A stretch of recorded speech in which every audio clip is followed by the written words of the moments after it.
Hello, my name is Rebecca Goodwin and I have used aesthetic design for a tummy tuck, liposuction and BBL. The reason that I've used this company is because I had my teeth done with the same company and they are absolutely perfect. So I came here a week ago. On the first day I went down to surgery.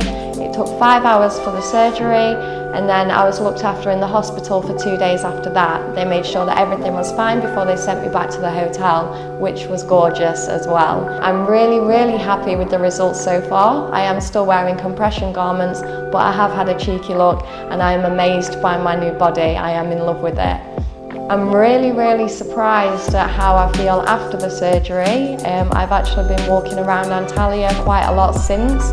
I thought I'd be bedridden and in a lot of pain, but to be honest, I've had no pain whatsoever. I've kept on top of the painkillers that they have given me, and I've really been able to have a holiday as well as surgery as well, which I didn't think would happen. I would definitely recommend aesthetic design to everybody. They have cared for me so well and made sure that everything is perfect. I'm even going for another checkup just now, just to make sure that everything is fine before I fly home. It's been an amazing journey.